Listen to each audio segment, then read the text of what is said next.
Iniciando mais um Our Body Podcast Papo Saúde, eu, Reinaldo Dias, com a minha parceira Priscila Cardoso. E aí, pessoal, como vocês estão?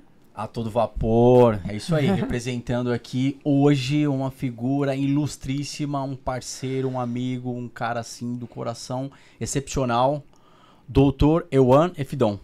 Acertei? Acertou. É isso aí, seja bem-vindo, meu amigo. Sensacional, É isso Reinaldo. aí. Bem-vindo, Olha, obrigado. Muito obrigado vocês pela oportunidade de estar aqui, poder conversar um pouquinho, tirar umas dúvidas, né, do pessoal, né, que acaba surgindo aí no meio do caminho. De verdade. Coração, muito obrigado. Nós que agradecemos, nós somos gratos aí pela sua presença, é uma honra, né, Pri?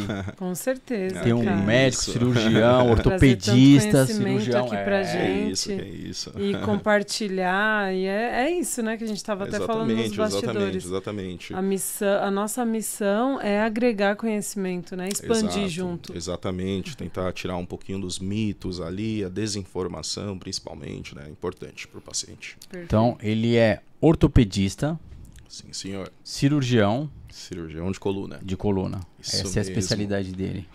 Não é? Pois é, isso exatamente, exatamente. Então, já que é a sua especialidade, então vamos começar já Já para as sim. perguntas diretas Perfeito. na área da medicina e na área da dúvida do público de casa. Fechou? Claro.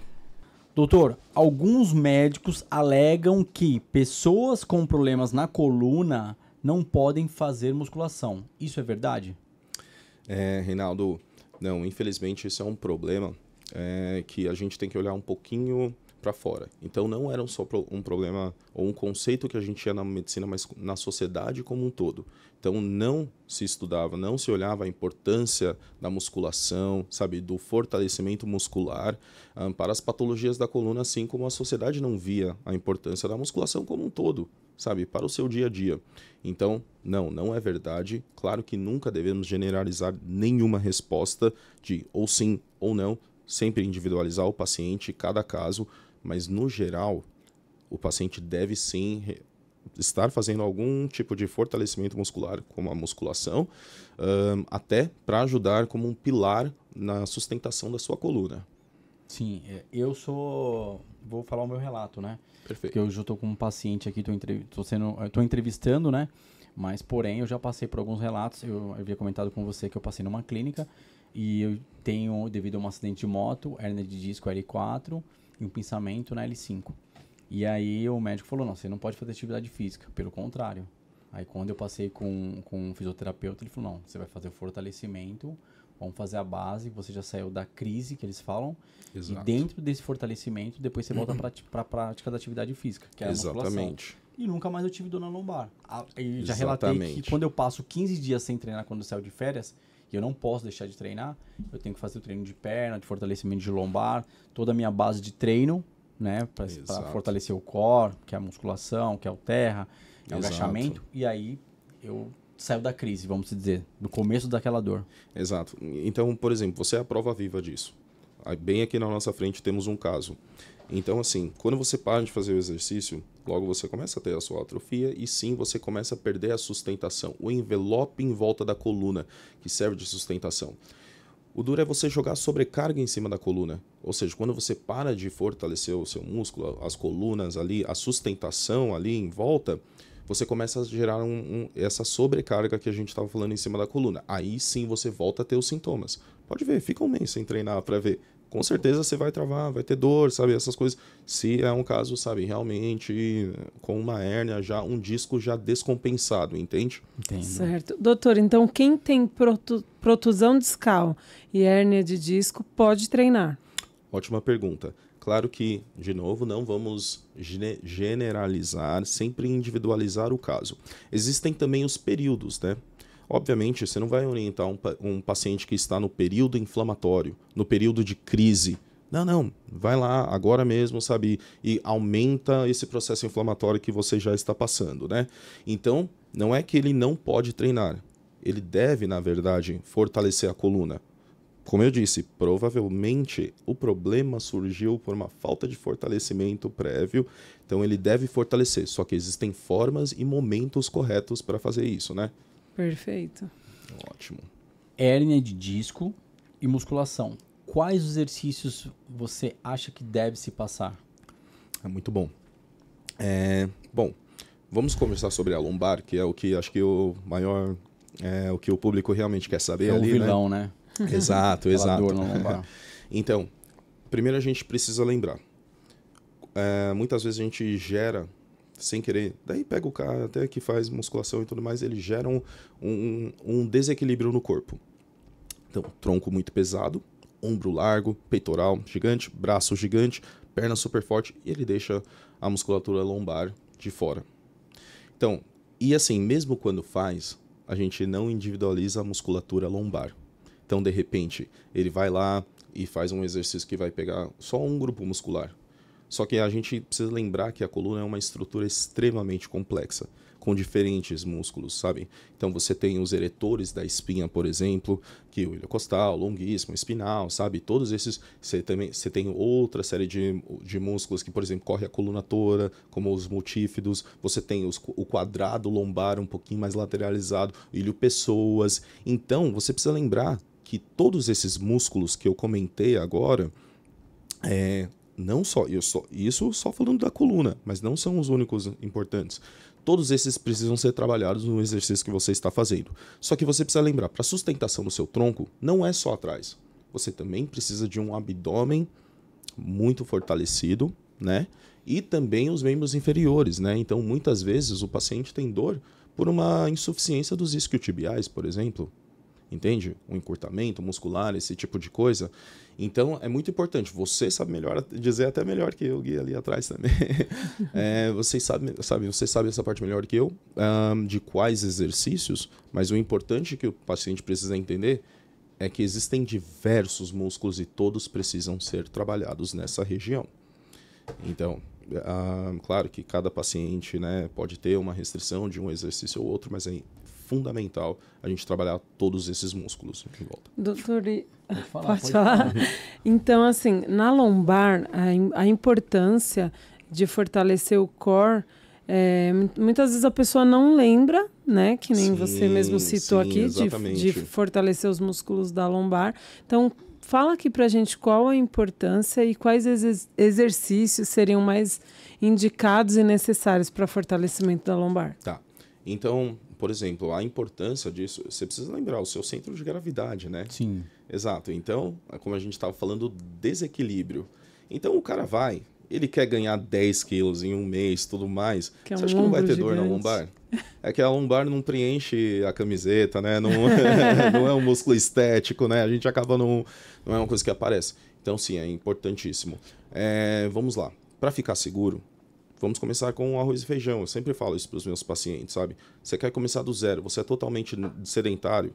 Então, lembrar. Primeiro, você me fez uma pergunta em 2 tempos. A primeira coisa é a importância do fortalecimento lombar. A importância do fortalecimento lombar é que você precisa entender que todo dia, se você está perdendo um pouquinho de músculo, você está sobrecarregando um pouquinho mais uma coluna. Então, aquele camarada que sempre tem dor todo dia e fala, nossa, mas eu não sei por quê, não passa. Daí vai perguntar um pouquinho sobre a vida dele, você vê que ele é totalmente desnecessário. E a dor dele só tende a piorar. Se ele tiver já uma lesão no disco, por exemplo, está sobrecarregando essa lesão e provavelmente piorando essa lesão a cada dia, né? Então, isso está aí a importância, né? Segundo, os exercícios. Então, como eu estava dizendo, o que eu falo para os pacientes, está em casa, quer fazer uma coisa, não, mas eu não sei, uma musculação, tá bom, começa com uma isometria, faz uma prancha em casa, sabe, se você não tiver nenhuma limitação, né, restrição em uma outra articulação, como no ombro, cotovelo, começa com uma prancha simples. Se você conseguisse fazer isso todos os dias, já ia mudar a sua qualidade de vida, assim, de uma forma drástica, já, de verdade. Legal. Foi legal você falar sobre isso, e eu acho muito pertinente e muito rico esse trabalho multi, né, hoje em dia. Porque Exato. assim, eu sou de uma época que há 20 anos atrás, os médicos eles prescreviam totalmente os exercícios. E a gente falou 2 vezes aqui, você sabe, mas você fala, meu campo de atuação é justamente cirúrgico, é medicação. Exato. Eu sei a musculatura tem que ser ativada, e o que eu faço? Eu prescrevo para o meu paciente, e o meu paciente ele vai em busca de um profissional da musculação, que é o professor, que é o personal, para fazer a ativação dele acompanhado no dia a dia. Então, para assistir, para ver se ele está fazendo corretamente, certo ou errado, e quais os exercícios ele vai colocar na periodização. Perfeito. Então, do que adianta eu chegar aqui e falar para o paciente, não, você vai chegar em casa, você vai fazer terra, você vai fazer isso, vai fazer, sabe, hiperextensão, fazer totalmente errado, sabe, ele vai se machucar. Não vai ter ninguém supervisionando isso. E outra, quem disse que o meu conhecimento na sua área é o mais atualizado? Não é um pouquinho de prepotência minha não achar que você não está mais atualizado que eu na sua área? Sim. Eu vivo o dia a dia tanto nos estudos quanto na prática, né? Perfeito. E assim como você vive também. Sim. No atendimento, na prática, nos estudos, na própria cirurgia. E aí essa troca que todo mundo sai ganhando, né? Exatamente, exatamente. É isso, sabe? Esse trabalho multidisciplinar. A gente precisa parar de olhar o paciente como uma patologia, só uma coluna, só isso. Porque, tudo bem, hoje o sintoma começou na coluna. Quem disse que ele não está com, sabe, outras articulações em risco, que daqui a pouquinho não começa também? Aí, sabe, entra o seu trabalho, sabe, de deixar o corpo dele equilibrado, fortalecido, né? Eu já peguei, vamos dizer, a prescrição de médicos que o paciente dele chegou para mim, né? Meu médico me pediu para eu passar isso daqui, só 20 anos atrás. E aí você via o grau de, vamos dizer, patológico do paciente que chegava, e aí eu falava, não, calma aí, mas ele viu você treinando? Não, então você nunca treinou, nunca entrou numa sala de musculação. Exato. E aí ele não tinha coordenação motora preparada e tudo mais, aí vinha esse trabalho, vamos fazer prancha, vamos fazer um trabalho de isometria, vamos fazer um trabalho unilateral, porque você está com um lado compensando o outro. Uma assimetria para depois a gente evoluir dentro desse parâmetro, e aí você entrar para esse exercício que ele prescreveu. Então é meio que construir a base para poder ele ter a capacidade de execução. Porque já o cara falava, faz o lower back. Não, ele não pode fazer o lower back, ele vai fazer primeiro. Ele pode fazer um lower back, mas ele faz um lower back só de isometria, só para fortalecer a musculatura profunda. Você não quer sobrecarregar para depois isso. ele vir com contração, porque toda vez que a gente fala em contração, a gente fala em rompimento de fibra para hipertrofiar. Exato. Só que assim, calma, como é que eu vou hipertrofiar se eu não fortaleci a musculatura profunda? Perfeito. É exatamente isso que a gente está, sabe, focando ali, batendo na tecla mesmo, sabe? Um trabalho multidisciplinar. É isso. É isso. Buscando o equilíbrio, né, completo do paciente mesmo. Paciente como um todo. Muito bom. Agora, top. A gente já falou um pouco de medicina, a gente vai voltar para muita coisa dentro da área da medicina, Sim, mas claro. nós sempre estamos um curiosos aqui nos bastidores e o público também. Eu vou deixar essa pergunta para a Pri e ela vai destrinchar com você aí. Por favor. A gente quer saber, o público de casa quer saber, por que medicina, por que cirurgia da coluna? Conta pra gente aí a sua história, em que momento você decidiu ser médico de coluna? Muito legal, muito legal. Foi bem cedo. Eu acho que, olha, eu provavelmente tinha uns 11 anos quando eu já tinha bem decidido o que eu ia fazer da vida, assim. Não digo, talvez, cirurgia de coluna, mas foi pela mesma razão, assim. Então, vamos lá. Obviamente, eu venho de uma realidade bem diferente da maior parte dos médicos, né? E desde muito cedo, meu pai sempre me conscientizou sobre a minha situação. Sou nascido em 86, cresci na década de 90, tudo mais. E meu pai, ele não é do Brasil. Dá para adivinhar, né? Pelo nome, Ewan Fidon, né? Um pouquinho diferente do que o normal, né? Mas, assim, então ele veio para cá no final da década de 70, né? E, obviamente, ele passou coisas complicadas. E ele sempre tentou. Então, ele veio de um país onde todo mundo se parecia com ele. Sabe, o mundo não era globalizado assim, com essa transmissão de informação para lá e para cá, sabe? Você não sabe direito o que tá para esperar. Então, ele viu muitas coisas ali, sabe? Veio ele, minha mãe, sabe? Eles viram muitas coisas. Enquanto eles, né, ainda estavam numa idade relativamente nova, né? Então, desde muito pequeno, ele sempre foi muito franco, muito aberto em relação a isso. Você é diferente, filho. Você tá vendo? Talvez você não pareça, sabe, todos os seus coleguinhas, assim. Então vamos lá, pô, sou preto, né? Então vamos lá. E ele deixou isso numa idade muito, muito, muito cedo, assim. Então, 7, 8 anos, eu já tinha essa noção, sabe, muito bem estabelecida. E depois, então, quando eu tinha lá os meus 11 anos, mais ou menos, ele virou E conversei, né? Eu fiz essa mesma pergunta para ele. Nossa, papai, mas como é que você decidiu ser médico, isso, aquilo, tal. Nossa, ele me contou uma história fantástica, mas é uma história meio longa para um outro momento. E, inclusive, não era a primeira opção dele, né, de início, né? Mas tudo bem. Mas o que importa dessa conversa que eu tive com ele, que ele me falou uma coisa importantíssima que foi... filho, você é negro, você é preto. Você precisa se colocar em uma condição, numa situação onde as pessoas vão precisar de você. Elas podem não gostar de você, você pode estar encontrando a pessoa mais racista, sabe, na sua frente, mas se ela precisa de você, ela tem que engolir aquilo, sabe, ela vai ter que te engolir, querendo ou não, sabe, então se coloque nessa posição. E daí, lógico, você pensa em diversas profissões e coisas que eu queria fazer e tudo mais. Mas eu cresci também, daí entra numa outra história um pouquinho pessoal também, que assim, em casa hoje somos 5 filhos, né? Mas eu já tenho um irmão que faleceu quando éramos crianças, e eu tenho mais um irmão que atualmente ele também tem a mesma condição que o falecido tinha. É uma doença predominante em negro chamada anemia falciforme. Então eu cresci vendo o meu irmão tendo crises, depois de ter perdido um irmão já. Aquilo mexe muito com você.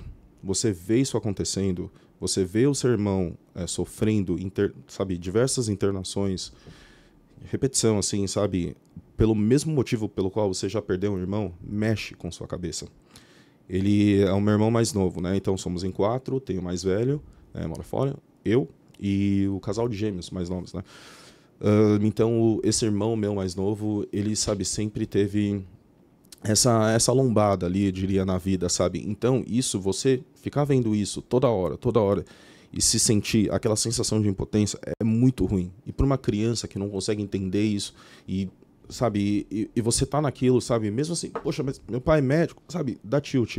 Então, acho que é o primeiro impulso para falar, olha, então tá, onde que eu consigo conciliar as duas coisas? Talvez entender um pouco mais o que acontece com o meu irmão e me colocar nessa posição que meu pai falou, a medicina vai conciliar as duas coisas. Então essa foi a sua história para iniciar. Medicina. E depois, lógico, a gente vai fazendo... Eu já sabia na faculdade que eu queria ortopedia, né? Eu sempre gostei muito de biomecânica, esporte, a faculdade inteira eu fiz atletismo, handball, sabe? Inclusive jogando pela cidade, sabe?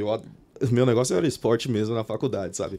Então, eu sempre sabia que ia fazer alguma coisa ligado a isso, a biomecânica ou esporte. E com o passar do tempo ali, durante a ortopedia, a mesma resposta do meu pai fica batendo na sua cabeça, sabe? As pessoas precisam de mim. E sabe qual que é a patologia que as pessoas que mais levam as pessoas ao pronto-socorro? Ortopédico, no caso? Lombalgia.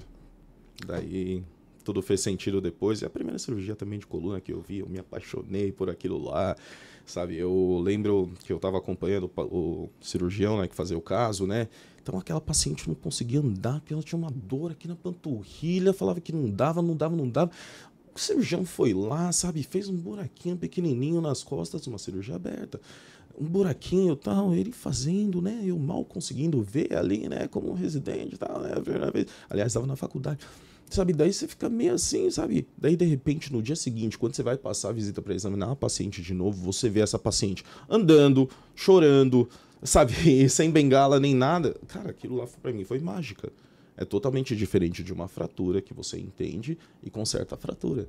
Aquilo foi mágica para mim. O que ele fez ali dentro que a perna dela voltou? Então, isso... me apaixonei pela coluna desse jeito ali. Que legal, história né, bonita. História bonita, mas tem mais ainda. Seu pai veio da Nigéria, né? Sim. Mas ele já veio formado de lá. Não, ele se formou aqui? Não, meu pai se formou aqui. Então, da época, o meu pai, inclusive, foi um dos primeiros, né, nesse acordo que... Então, foi estabelecido o acordo bilateral, né, entre os dois países. E a faculdade... Pode falar, né? Pode, à vontade. Ele acabou passando ali daí eles tinham esse intercâmbio entre eles, né? Ele acabou sendo aceito ali na USP, assim como minha mãe, né? Então... E era médico ortopedista, seu pai? Meu pai não. É o quê? Meu pai é cardiologista. Ele cardiologista? Exatamente. Só que não era pra mim. Não era pra você, cardiologia? Seu pai atuou como cardiologista? Atuou como cardiologista durante o tempo, também clínico geral, né? Muito tempo também, né? Mas sim, era a especialização dele. Sua mãe né? não, Assim, médica, sua mãe não. Minha mãe não. Minha mãe fez bioquímica, fez farmácia, mas... Tá ali também. Acabou trabalhando em diversas É coisas uma história na de vida luta também, né? Porque a gente tá falando, como você mesmo comentou, Claro. preconceito e tudo mais. Seu pai deve Sim. ter sentido ainda mais isso na pele, né? Com certeza. Numa época onde, assim... Domínio da língua Era primeiro. Exato. Você já não Pronto. fala português, sabe? Isso é o primeiro empecilho para você pegar e estudar medicina numa língua estrangeira, sabe? Então, isso é a primeira coisa. E sempre, sempre, sempre teve muito desse negócio. Então, eu aprendi muito, muito nesse sentido com meu pai. Eu cheguei a, sabe, acompanhar ele um pouquinho ali, sabe? No finalzinho ali da jornada dele. Mas, assim, o jeito que ele tratava os pacientes e tudo mais era muito diferenciado. E eu via também, não era... Lógico que ele fazia aquilo lá espontaneamente da parte dele, mas também ele sabia que ele precisava fazer aquilo lá, sabe? Não é fácil. Você pega um africano, ele era grandão, tal, não sei o quê, um africano grande, intimidando ali, você Impõe, tudo, né? sabe? Impondo, não sei o quê. E sabe, é muito difícil você criar o carisma com o paciente, entende? Sabe? Um cara com sotaque, ganhar a confiança dele, sabe? E ter aquele fluxo de pacientes, assim... Foi algumas barreiras assim, que ele teve que superar, sabe? Durante o caminho ali, né? E ele falou Ele, alguns... minha mãe também, em outras situações. Não, você não vai citar os relatos, mas ele já deve ter passado os relatos preconceituosos, né? Pra você. Sim. A gente Umas sabe coisas que nem vale a pena a tanto gente lembrar assim, né? relatar. Aí a gente também, né? No dia a dia, o mundo mudou muito, graças a Deus, sabe? As pessoas realmente estão, sabe, muito mais inteligentes, mas, meu amigo... Ainda tem muita gente atrasada, Nossa, né? As pessoas são muito maldosas ainda, sabe? Muito maldosas. Quando eu troquei uma ideia com ele pra trazer no canal, a gente bateu uma sintonia realmente sobre isso, sobre essa história de vida, sobre os relatos e sobre eu trazer ele pro canal pra gente fazer esse podcast aqui, realmente pra bater essa conexão com as pessoas, né? Com o cara que tá lá na vila, com as pessoas que são preto mesmo, falar, porra, eu tô, não tem nada, a cor não vai te impedir nada, ela pode dificultar por questões raciais, que a gente sabe que existe, realmente. Infelizmente ainda existe. Sim. Mas isso daí é uma barreira que você, tendo força, equilíbrio, você vai superar. E isso não muda nada, que nem a gente já conversou, ele curte hip hop e tudo mais, Exato. mas o que vale é o seu conhecimento, o seu estudo, né? Essa é a base fundamental. Você falou, a sua irmã hoje mora nos Estados Unidos, também trabalha no exército americano, Pois é, a minha irmã hoje em dia, ela tá mudou recentemente para o Havaí agora, comprou uma casinha lá, ela é tenente do exército americano, ela tem uma história bem, bem curiosa também, né? Que é aquilo... De luta, isso é legal você falar. Sim, é bem legal. E, poxa, graças a Deus, sabe, durante um bom tempo na vida a gente, claro... com, né, altos e baixos, mas meus pais conseguiram deixar uma certa estabilidade financeira durante um tempo, sabe, em casa. Só que isso não foi nossa realidade após um certo tempo. Aconteceram algumas coisas que realmente a nossa família, sabe, ficou sem chão mesmo. Então, eu já estava fazendo medicina, a gente já sabia o sacrifício que era a gente resolver isso. Depois, sabe, nossa, foi extremamente difícil depois o final da faculdade nesse sentido, sabe, até financeiro e tudo mais, mas enfim. E a minha irmã tinha todo o interesse na época em fazer medicina. Então, ok, meu pai virou e falou, ela estava fazendo cursinho, isso aqui, meu pai virou e falou, então, se você quiser medicina, vai ser pública, tá? Porque aqui eu não vou pagar e tudo mais, isso e aquilo. E já era uma coisa que, assim, a minha irmã estava começando a trabalhar para, sabe, segurar isso, aquilo. Então, ela realmente estava brigando e ela queria mesmo. Só que chegou um momento que ela realmente virou a chave. Ela tinha um órgão que minha mãe tinha comprado, coisa da igreja e tal, sabe? Que a gente cresceu nesse ambiente. Sonho da minha mãe ver minha irmã tocando. Tinha um carro, né? Dividido, né? 4 filhos também, né? Mas, enfim, tinha esse carro ali também. Minha irmã falou, quer saber? Esse trocado aqui que eu tenho do trabalho, vou vender esse órgão. Sabe? Tudo que ela conseguiu, sabe? Ali fez. E foi. E ela, sabe, e ela foi atrás totalmente por conta, sabe? Ela falou, tudo bem, se não for aqui, então eu vou fazer fora, sabe? Nosso irmão mais velho já tinha feito faculdade fora, sabe? E ele também teve umas situações interessantes também, jogou futebol americano na faculdade, sabe? Ele é imenso. Então ela, olha, eu vou tentar a vida por lá, realmente aqui eu já vi que meu futuro vai ser muito diferente do que, sabe, eu espero. Eu almejava, sabe? Então é legal ver que, assim, lógico, teve barreira igual e tudo mais, mas em nenhum momento, assim, qualquer um, assim, na nossa casa teve espaço para fraqueza, assim, ou pensar pequeno, pensar que nunca ia dar certo, nem nada. Ela pegou, foi, sabe, se mudou para lá, começou a faculdade lá, teve dificuldade também, sabe, tentando trabalhar para, sabe, fazer as contas fecharem, isso, aquilo, tudo bem, daí ela conseguiu essa entrada no exército que mudou totalmente a realidade dela e a vida dela. Hoje em dia, minha irmã tá super bem, estabilizada, sabe, ela tá... Tenho muito orgulho, assim, de falar dela, assim. Que legal. O que é mais interessante trazer aqui, que a gente está falando, aqui no Brasil mesmo, a gente tem muitos limites sociais que envolvem, né, a cor da pele. E aí a gente está falando com uma pessoa que veio de fora, né, não da sua nacionalidade. Lá onde você mora, no seu país, todo mundo é preto, né, com praticamente quase 100%. Aqui é mais miscigenado, tem vários tons de pele, mas a gente sabe que principalmente na periferia, os negros têm, né, essa limitação que é física, é financeira, mas é psicossocial também, que a gente tem aquele de se encolher, né, de achar, poxa, eu já nasci, sabe? Isso é uma coisa, a gente precisa quebrar essas correntes, sabe? Por quê? Por quê, sabe? Primeiro, assim, eu entendo, eu juro que eu entendo você constantemente ser lembrado que você é diferente. A gente estava falando da faculdade agora, então, por exemplo, vou falar de sem precisar citar nomes, mas qualquer amigo meu que esteja vendo esse vídeo sabe de quem eu estou falando. Então, eu lembro que tinha um professor meu que pegava muito no meu pé. Mas muito. Vocês não têm noção, assim, sei lá. Na época, a gente no laboratório de anatomia, a graça, né? Criança, moleque e tal. E só tinha um nome, você não é formado. Só tem seu nome no jaleco. Eu peguei e escrevi um DR aqui, brincando. Ele parou, me olhou, ficou um tempão me olhando naquele silêncio. Escreveu DR. Isso não vai acontecer. Isso não vai acontecer, viu? Me olhou. E, assim, não foi só ali, mas a partir dali foi muito forte. Ele ficou durante 2 anos perseguindo a minha vida. Então, ele dava aula turma A, turma B, sabe, no mesmo ano. Ele ficava falando, aquele negão, isso aqui, não sei o que lá. Ele acha que ele é quem? Ele acha que ele é isso, ele acha que é aquilo. Ele chegava nas turmas abaixo da minha turma e ficava falando mal de mim, perdendo o tempo deles de aula para falar mal de mim, sabe? Mas era... E assim, em nenhum momento, sabe, abaixar a cabeça. Aí que eu queria desafiar mais ainda, sabe? Fortaleceu, bater de frente mesmo, sabe? Deu combustível. Meu amigo, eu já tinha aquilo lá, que ele achou que ele estava me afetando, eu já tinha passado por tantas vezes, sabe? Na vida eu já estava muito calejado em relação a isso. Mas o duro é isso, quando a pessoa não consegue se calejar, sabe? Quando esses traumas vêm e realmente derrubam a pessoa passa a acreditar que sim, que esse sonho não é possível, sabe? Que isso não vai acontecer. Isso que mata, sabe? E com o tempo, você acaba tirando a capacidade ou, sabe, a sede de pensar dessa pessoa. Daí você deixa uma pessoa à deriva na vida. Em vez de ser uma pessoa formadora de opinião. Você não precisa, sabe, exatamente de dinheiro para você parar para pensar. Claro, né? Se você está preocupado no que você vai comer hoje, é difícil você pensar em questões sociais ou questões maiores ou, sabe, na macro-sociedade. Mas isso é o que mais dói.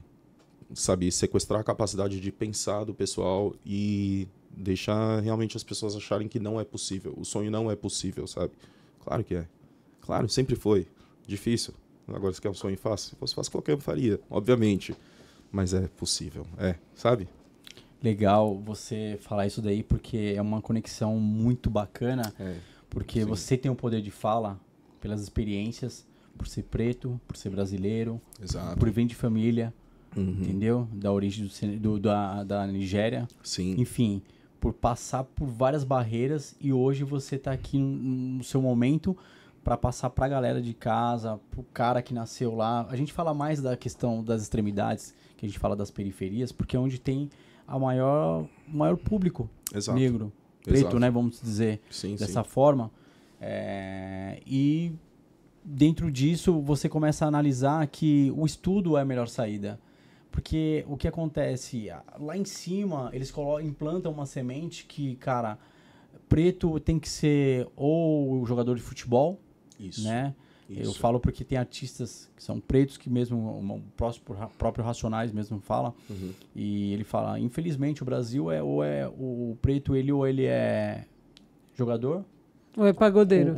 ou artista, vamos se dizer, né? Então eu tô falando que toda vez que eu fui na Califórnia, eu achava o máximo, eu falava, puta, eu quero que o meu país, né, quando eu ia para os Estados Unidos, e ficava geralmente mais na Califórnia, eu olhava e falava assim, puta, eu tenho um sonho de chegar no meu país e falar, médicos, engenheiros, doutores, juízes. Você viu, eu só vi o Joaquim Barbosa até hoje aqui, entendeu? Sabe? E aí você fala, nos Estados Unidos é tão comum, cara, você chegar, lógico, o país também tem tem preconceito lá pra caramba, Sim. tem. Só que, preto lá, bicho, tem seu... O tempo de evolução deles fora o tempo de evolução, ele tem direitos. Como escolas boas, faculdades boas, aqui ainda está muito limitado, entendeu? E aí o que acontece? A sociedade não consegue enxergar que, tipo, a gente não está falando de música, vamos dizer, a minha opção musical que vai me distinguir. Se eu nasci pobre, eu tenho que morrer pobre. Se eu nasci no gueto, eu tenho que morrer no gueto. Não, ninguém tá falando sobre isso. Isso. Entendeu? A gente tá falando assim, cara, tem... Obviamente a gente tem um problema estrutural muito grande. Isso. Gigantesco. Isso. Que assim, foi construído durante séculos aqui. Não é da noite isso. pro dia que a gente vai conseguir mudar isso. Mas eu acho que um bom começo é da gente mesmo.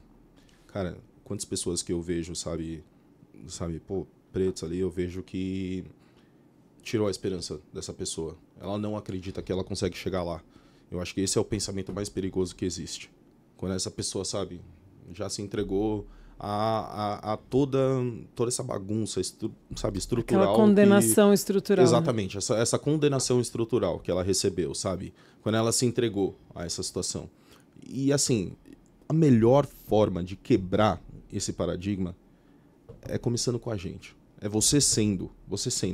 Reinaldo, imagina quantas vezes, eu chamo Enfidon, o paciente não sabe se eu sou um chinês de 70 anos, de 1,50 m, sabe? O que eu sou, ele Aí sabe quando abre a porta... Exato, ou quando ele abre a porta, tipo, olá, sabe aquele... Caramba, sabe, aquele... mas sabe, é legal ver que, ok, eu sei, eu já vou esperando que a pessoa tome isso, né? Não espera, né? O local onde eu estou trabalhando, um negro ali, sabe? Nessa condição, sabe? Você, sabe, se sujeitar, né, a ele nessa condição de autoridade, querendo ou não, né? E ok, a gente sempre tenta, né, deixar isso o mais natural possível, mas eu acho que o melhor exemplo, sabe, é isso. Da pessoa, sabe, sair do consultório, tipo, meu Deus, o que aconteceu aqui, sabe? Realmente, nossa, não era nada do que eu achava. Esse cara que tem um preconceito estrutural, cara, aí você quebra ele com esses exemplos, entende? E também tem um outro lado muito bonito. Que a galera entra e fala, pô, você não sabe quantas pessoas, sabe, já saíram do consultório chorando, sabe? Senhoras falando, olha, eu tenho 80 anos, eu vivi para ver um médico preto, sabe? Dar um abraço, assim, sabe? Também tem esse lado, cara, e assim... Sinceramente, acontece quase todo dia isso, sabe? E não só, sabe, aquela senhora preta, isso, não. É muito bonito também ver o outro lado, sabe? Sabe, uma pessoa caucasiana virando e falando, nossa, que lindo isso, nossa, que sempre quis ver isso. É isso aí, sabe? Acho que é o melhor começo, sabe? Você sendo, você acreditando, sabe? A mudança vem de dentro. Não? Sim, foi o que nem eu falei. Eu vi Eles que contem a história, né? Eu vi lá fora.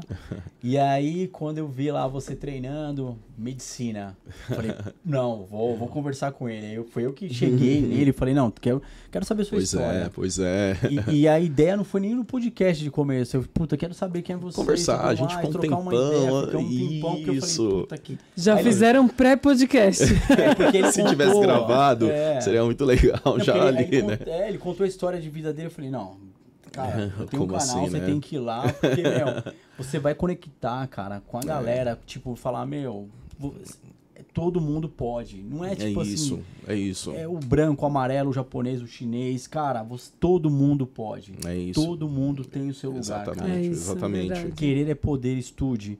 não vai nessa. Tipo, quando a gente fala assim de música, tudo mais, também não é preconceito nenhum. Vou voltar aqui tem falando. Nenhum problema nisso. Não tem, o cara pode escutar e precisamos jazz, disso Beethoven, também. pode Isso é escutar cultura. hip hop, é essencial. Tudo. Pagode, samba, até porque eu gosto, já toquei e tudo mais. Mas calma. Tem espaço para isso também. Tem espaço para pretos na ciência. Sim. Tem espaço sim, sabe? É isso. Direito, isso, aquilo, sabe? Eu sou o único médico dentre os meus irmãos, sabe? Graças a Deus todos estão muito bem, sabe? Eu brinco que, olha, talvez seja o piorzinho aí, que eu sou mais tonto entre eles ali. Isso é Caramba. legal. E, sabe, graças a Deus eles estão bem nas áreas deles, sabe? Cada um ali, sabe? Muito bem, graças a Deus. Todos com, né, mesmo pai e mesma mãe, então você imagina como eles são. Então a grande questão é, vai lá, faz acontecer e deixa que eles contem a história. Se você parar para ficar ouvindo no caminho, ouvindo fulano falar, negrão, deve ser pagodeiro. Aquele preto ali deve ser... Vai acontecer, não escuta, só faz. Isso. Só que às vezes, né, aquela pessoa, sinceramente, eu tenho dó da pessoa que pensa assim. Sinceramente, eu não gosto de falar isso, mas, cara, o sentimento que eu tenho em relação a essa pessoa é dó. Sabe? Nossa, cabeça tão pequena, cara. Nossa, coitado de você, sabe? Pelo amor de Deus, você só acha que é isso. Essas são minhas opções de vida. Mas eu vou te falar um outro problema, assim, que eu vejo muito com a juventude, assim, a molecada aí. Que, né, mesmo que tenha esse sonho, tal, não sei o que lá. O tempo de espera. Reinaldo, eu sou ortopedista. Não adianta, cara. Se você tiver uma fratura, você tem que esperar a fratura colar. Tem que dar o tempo de espera. Você trabalha com o corpo. Olha o seu tamanho. Você sabe o tempo que levou para você chegar nesse tamanho. Sabe? Então as pessoas precisam esperar e respeitar o tempo do processo. Então, não é da noite pro dia que vai vir, sabe, o resultado que você está plantando. E provavelmente vai vir muito depois. E você tem que saber também que a chance disso dar certo é muito pequena. Então, isso tem que ser inversamente proporcional ao seu esforço para que dê certo, entende? Não dá para você simplesmente eu tentei, não deu. Sabe, muito imediatismo hoje em dia. Isso não existe, sabe? Trabalho duro mesmo, sabe? Tem valor no que nossos pais nos falavam lá atrás. Sabe? Trabalho duro. Só que, obviamente, como a velocidade de tudo mudou de quando a gente era criança para hoje, obviamente as pessoas querem um resultado, sabe, bem mais, sabe, eles querem um resultado agora. E no consultório não é diferente também com os pacientes, sabe?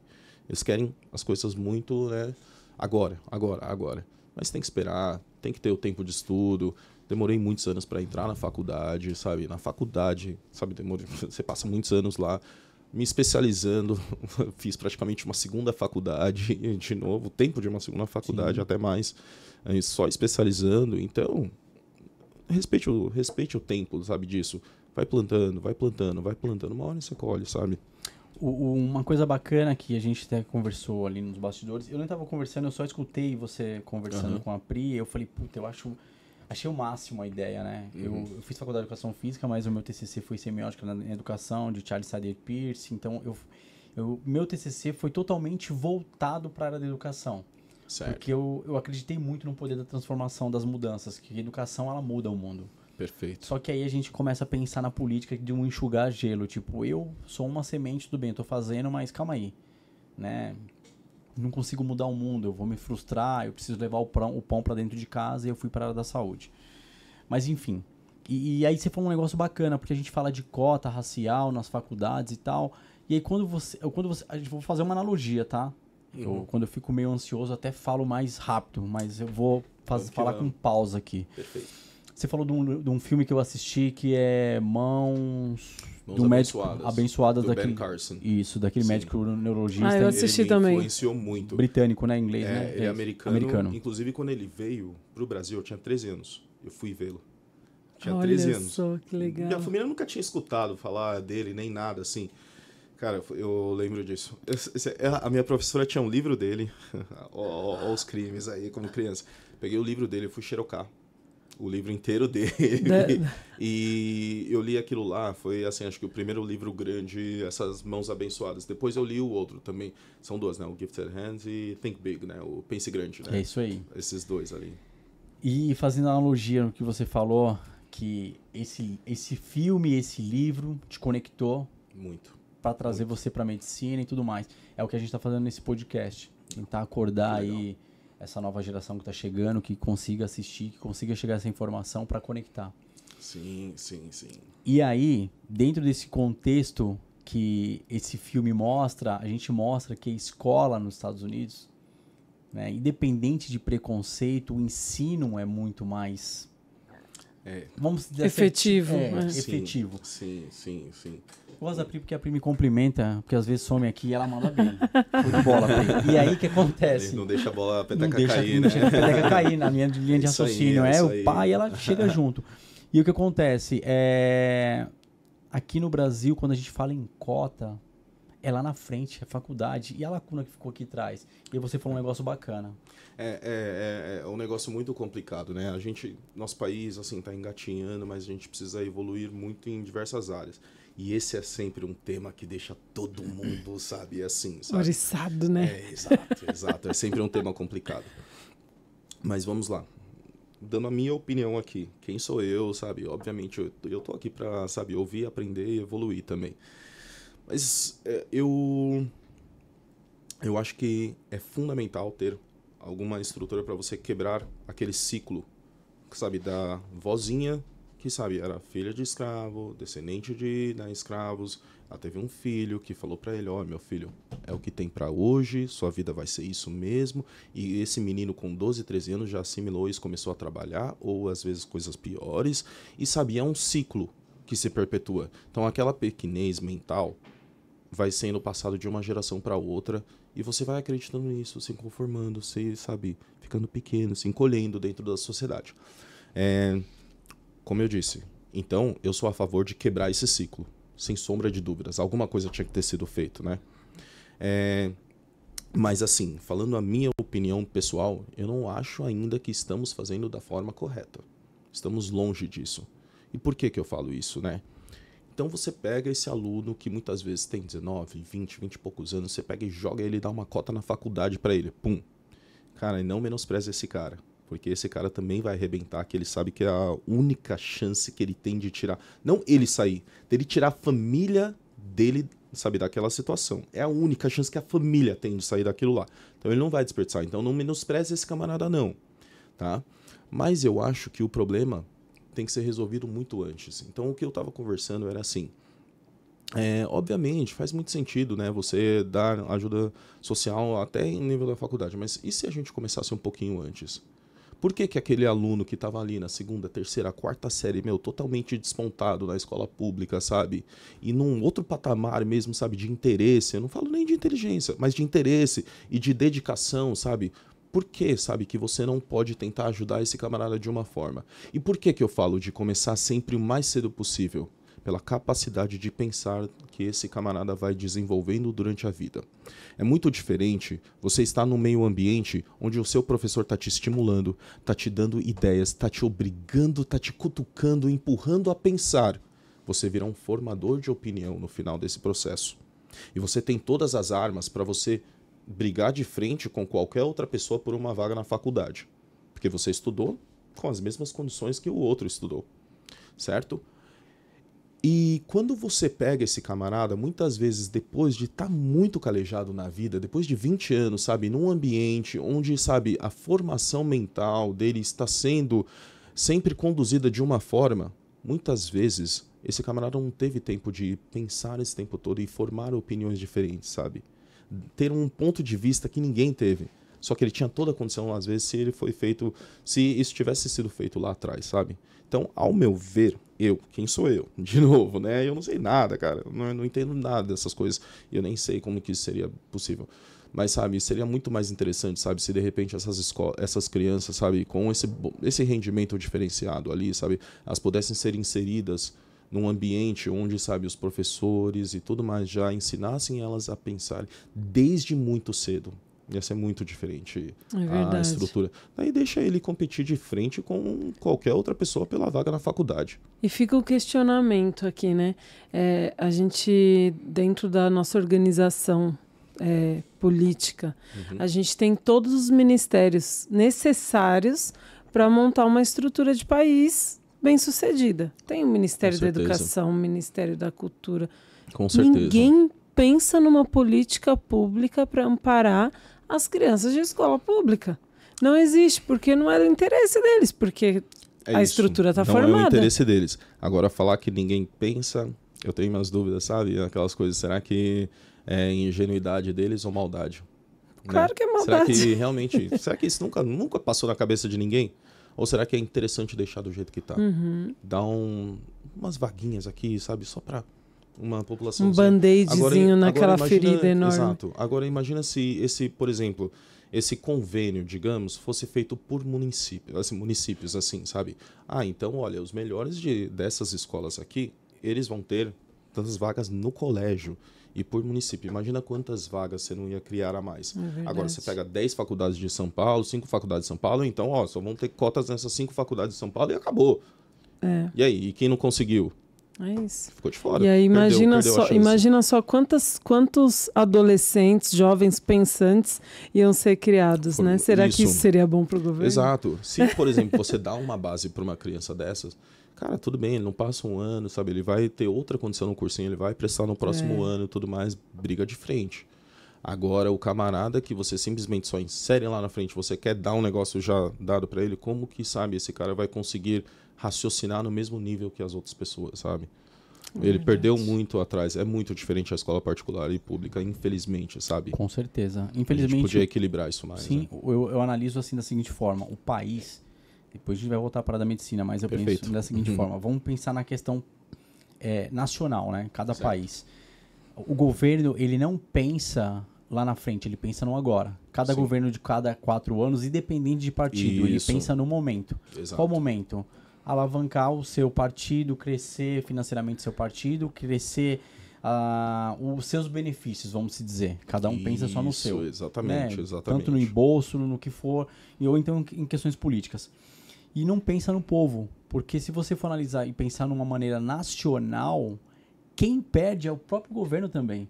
Isso. Porque imagina um país fraco, um país quebrado, um país sem uma estrutura de bons médicos, de bons engenheiros, de bons cientistas, ele perde para outras estruturas. Os melhores engenheiros estão na Alemanha, os melhores pensadores, cientistas estão nos Estados Unidos e na China. Exatamente. Então, perde. A gente precisa importar tudo. E quem perde, num geral, num todo, depois que a gente esquece a questão de, vamos dizer, de patriotismo, de nacionalidade, quem perde num todo depois é o mundo. Porque você pode ter um Einstein aqui dentro, você pode ter um cara que vai inventar uma inovação dentro do próprio país. Sim. E perdeu esse cérebro aqui, perdeu o cara porque, tipo, no meio do caminho o cara se perdeu. Se perdeu pra rua, se perdeu pras drogas, se perdeu pra depressão, se perdeu... Ele começa a acreditar que a opção que dele... É um fracasso. Poxa, a minha opção é a marginalização, ou sabe, ou nada, eu ficar nessa situação de miserabilidade. Aqui, sabe? Não, marginalizado. Não é isso, sabe? Mas não é, sabe? Você começa a... O mundo perde, obrigar né? ele a ver opções que não, sabe, não deveria, sabe? Eu penso numa visão macro, eu ainda nem penso numa visão micro, assim, eu penso numa visão macro, de nacional para o mundo, entendeu? Porque hoje a gente vive em um sistema global. O que é sistema global? O que acontece do outro lado do mundo em segundos, a gente tem informação aqui. Que a gente mais criativa que o brasileiro. Sim, se você pega algo que está acontecendo aqui, novos cientistas, novos gênios que criam, que vão atrás, cara, não precisa o cara sair daqui para tentar uma bolsa lá fora, não precisa o cara sair daqui, entendeu? Para criar um remédio lá fora, mas o governo não dá essa base, entendeu? Então quem perde o governo, quem perde somos nós, o governo, a nação, e a né? nação, e depois quem perde é o mundo, porque nossos infelizmente filhos, não foi amanhã, para frente. Sabe? É triste pensar isso. É triste. É isso mesmo. Mas hoje você veio aqui para fazer diferença e eu fico muito feliz. Espero ajudar aí alguém.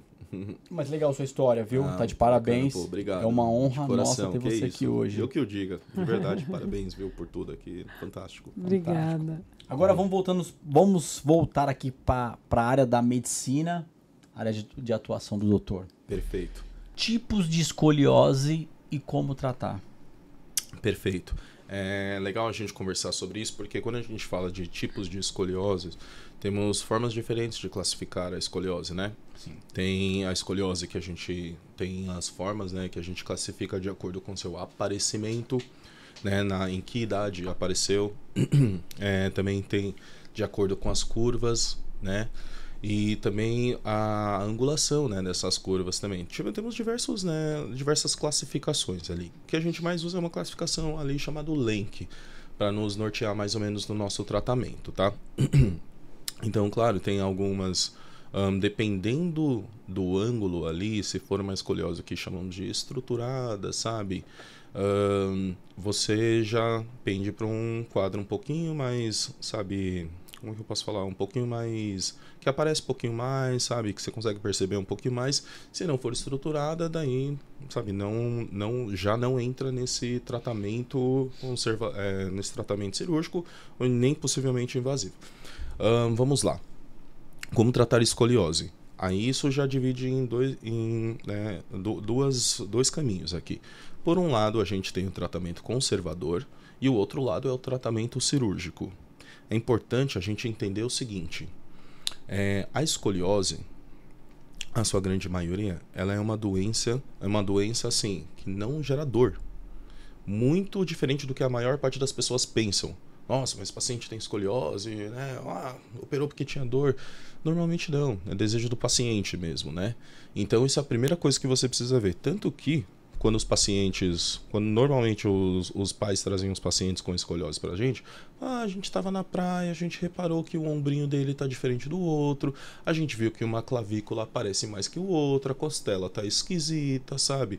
A gente vê o que tá acontecendo. Daí você vai ver, o paciente tá nessa fase, né, ali na pré-adolescência, ou às vezes começo da adolescência, e você vê que ele tá desenvolvendo essas curvas patológicas, tá? Então, quando ele tá desenvolvendo isso não dói. E daí, como tratar? Então, obviamente, vamos começar pelo tratamento conservador, que é sempre o preconizado, né? Antigamente era muito importante, o pessoal batia muito na tecla dos coletes ali, sabe? Milwaukee ali, que você tinha que, né, parar o paciente, né, de ponta a ponta da coluna para deixar aquilo lá, para que de acordo com o crescimento dele, né, imagina você amarrar um bambu ali, sabe, de acordo com o crescimento dele, com o colete você tentar ter um crescimento mais ou menos alinhado, né. Esse era um tipo de tratamento conservador muito preconizado no passado. Como eu falo, hoje em dia a gente preza muito, muito, muito a atividade física, o trabalho muscular. Então, a primeira coisa, assim, se você tem diversas bandas puxando, fazendo tensão em diferentes regiões da coluna, grupos musculares favorecendo uma rotação para um lado, para o outro, ou um desvio coronal também, a primeira coisa que você precisa pensar é no alongamento e no equilíbrio muscular. Sempre buscando a simetria. Afinal, esse é o problema, a assimetria do paciente. Então, o equilíbrio muscular entre direita e esquerda é muito importante. Daí você já começa a preconizar os tratamentos que trabalham em cima disso. Estamos falando do quê? Fisioterapia, RPG, algumas modalidades também de quiropraxia, como os alongamentos ali, né? Isso é muito interessante, né? A gente pensar nesse lado. Sempre, sempre, sempre terminando numa atividade física para manter os resultados que você ganhou nesse período também. Então depois ele vai precisar manter isso com uma musculação. Esse camarada, ele vai ter uma dificuldade, porque assim, digamos que ele não operou, né? Ele vai ter uma diferença na vida. Quando ele sentar na cadeira não vai ser igual.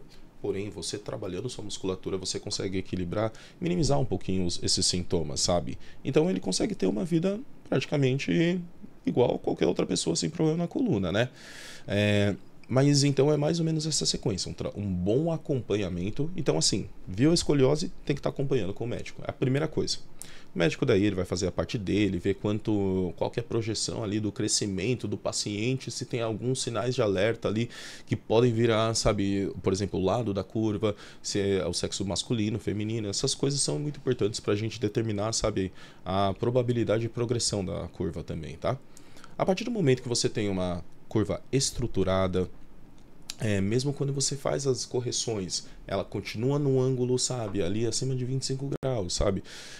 Junto com alguns outros critérios, né, que temos ali estamos falando de uma escoliose verdadeira já, sabe? Então são curvas realmente escolióticas. Mais acentuadas. Isso, exatamente. E que são mais aparentes, né? Exatamente. Esteticamente falando. Exatamente. Então essas curvas que assim você consegue uma correção menor quando você tenta fazer a inclinação contralateral, elas, ou essas estruturadas ali, são as que entram no nosso tratamento cirúrgico. Não todas as estruturadas serão cirúrgicas. Lembrando que a maior indicação é o paciente querer operar, sabe? Ele se incomoda, ele não se aceita assim dessa forma e tudo mais. Então aí já entra no tratamento cirúrgico. E, de novo, né? Como o nosso podcast é até sobre isso, né? Mesmo depois do tratamento cirúrgico, a recuperação, né, física, toda a cicatrização do paciente, ele precisa fazer uma reabilitação física de toda a musculatura mesmo, sabe? Tá legal você falar isso daí, doutor. Só que assim, você falou essa base legal, quando pega já na adolescência, ou na pré-adolescência, ou na infância para adolescência, lá pros 10, 12 anos, enfim. Essa questão dá para ser corrigida da forma como você mesmo passou.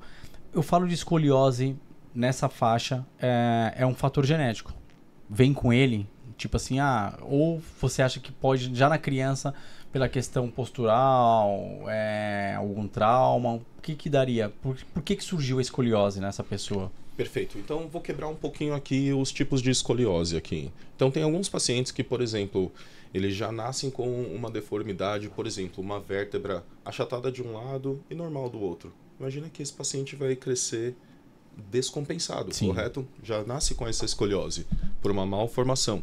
Ou imagina que ele nasce então com 2 vértebras fundidas só de um lado e o outro lado continua crescendo, vai desenvolver uma escoliose também.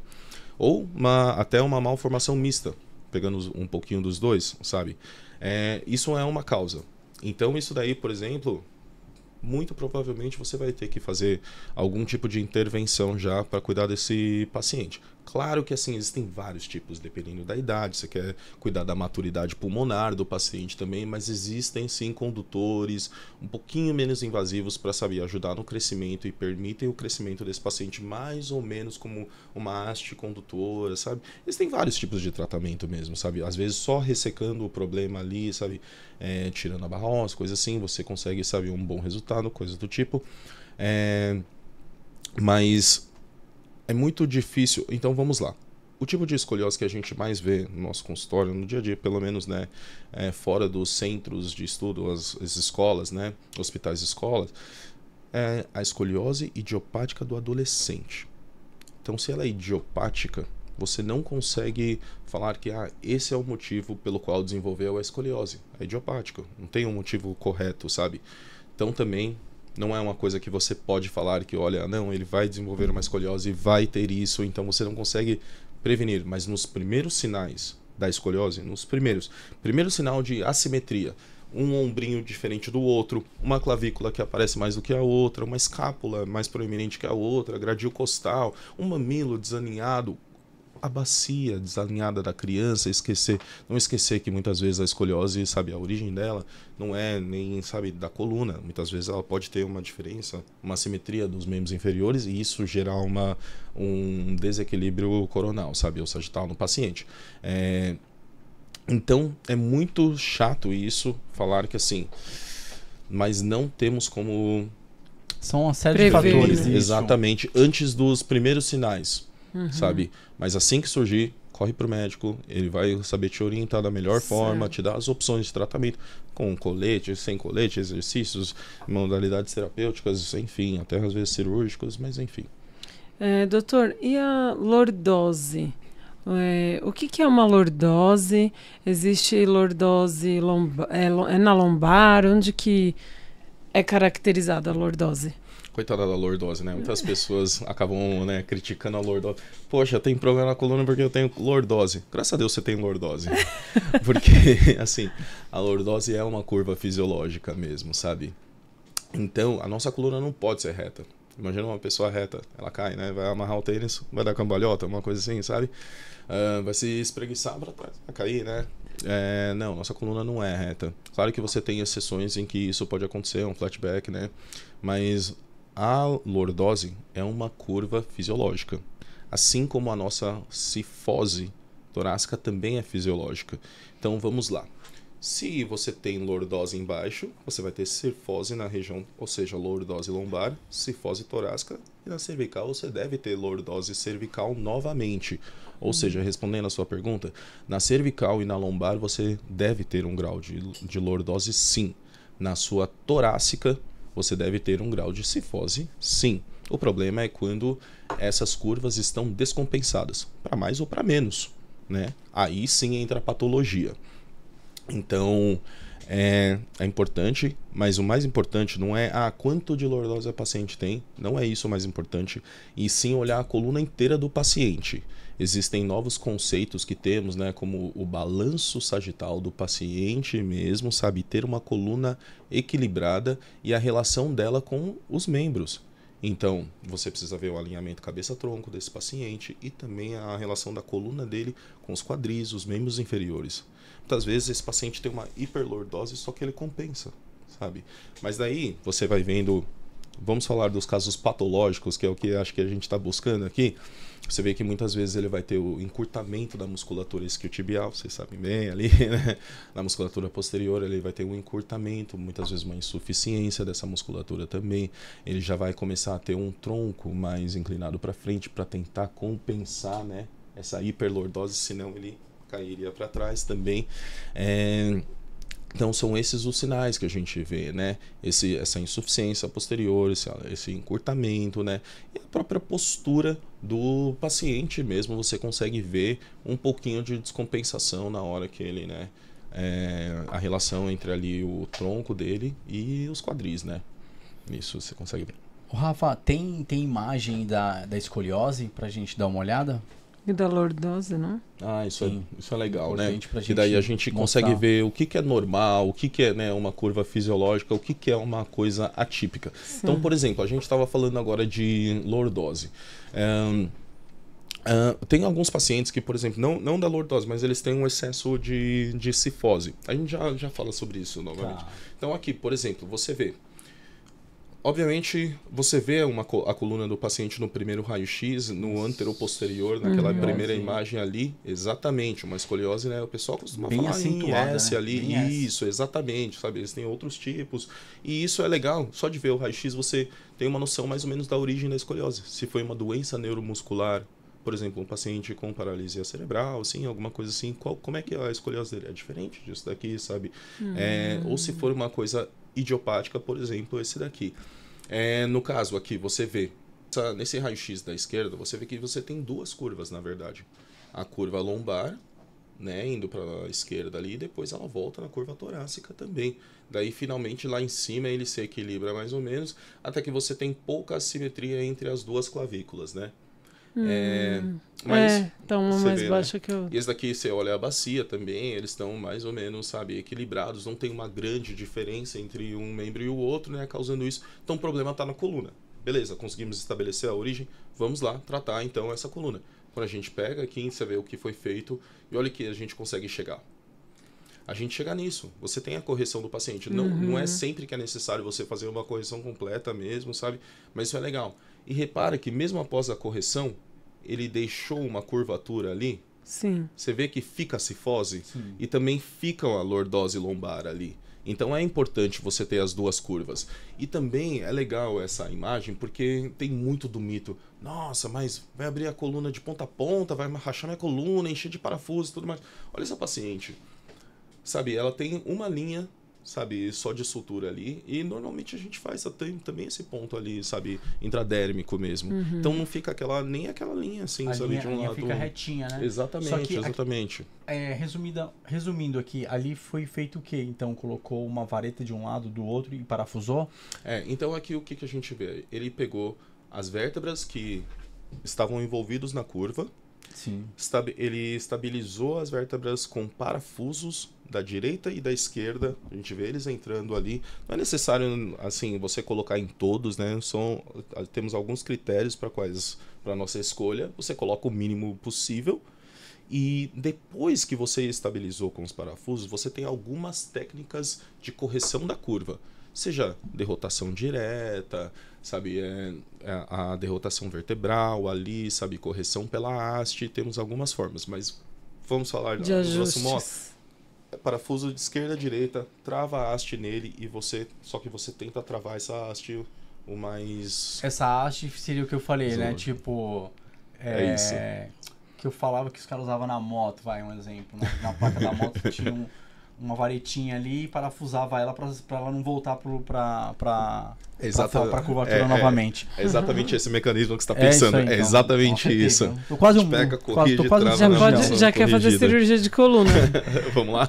Legal. Rafa, tem outra imagem aí pra gente dar continuidade, porque a gente vai voltar para essa questão da lordose, aí uma cifose, né? Daí aqui a gente vê, por exemplo, e muitas vezes como a gente falou, é importante ter lordose, é importante ter cifose, sim. O problema é quando você tem um caso igual esse, que é um caso patológico.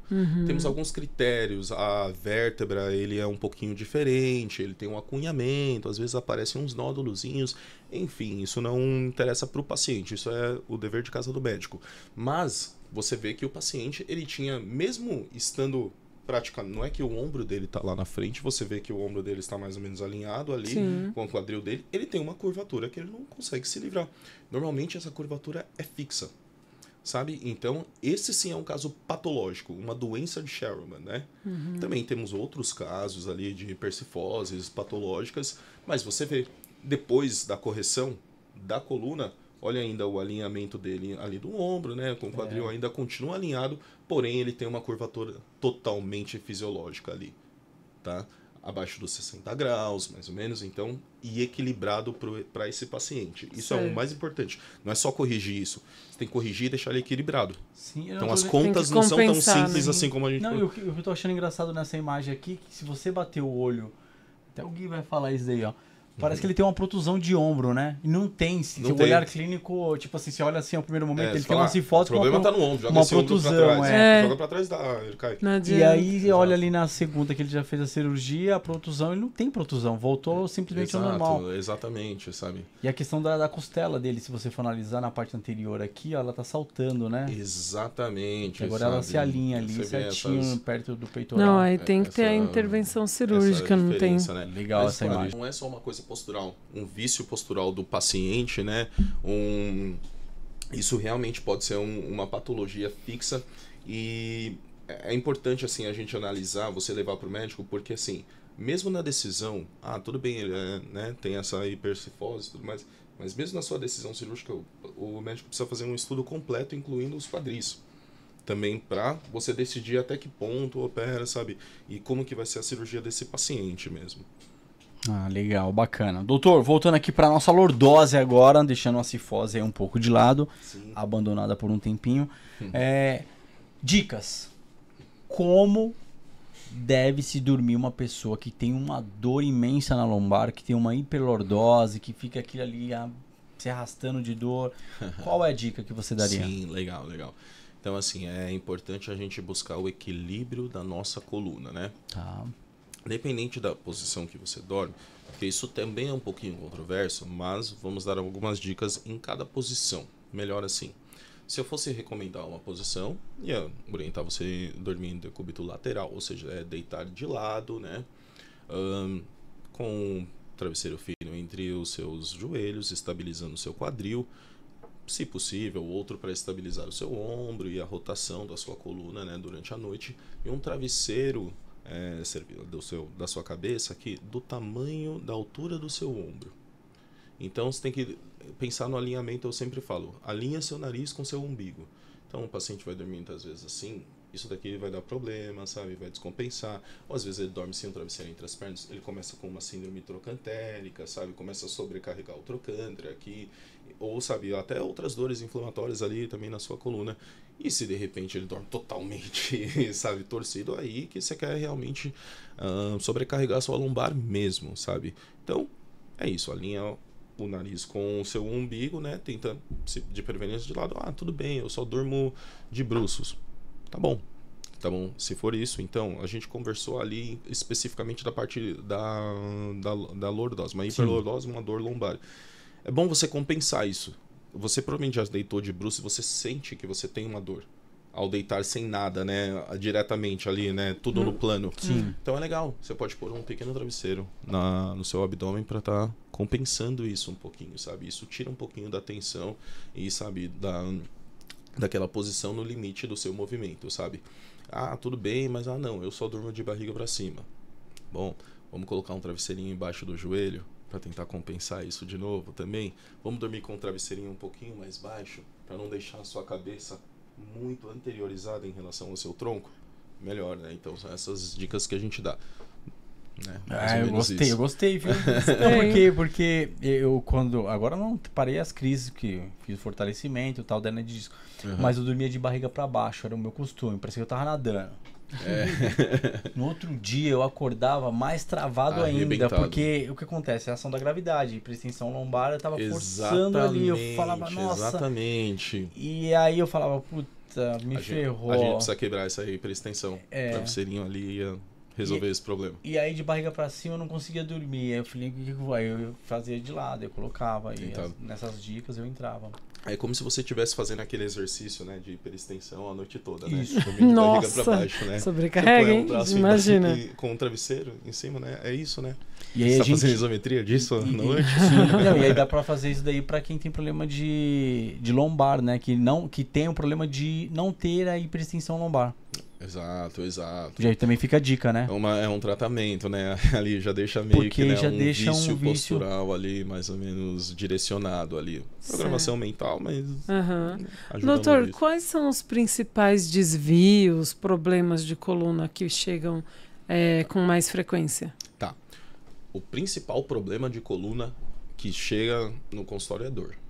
Sem sombra de dúvidas é dor. Mas normalmente não é por uma lesão.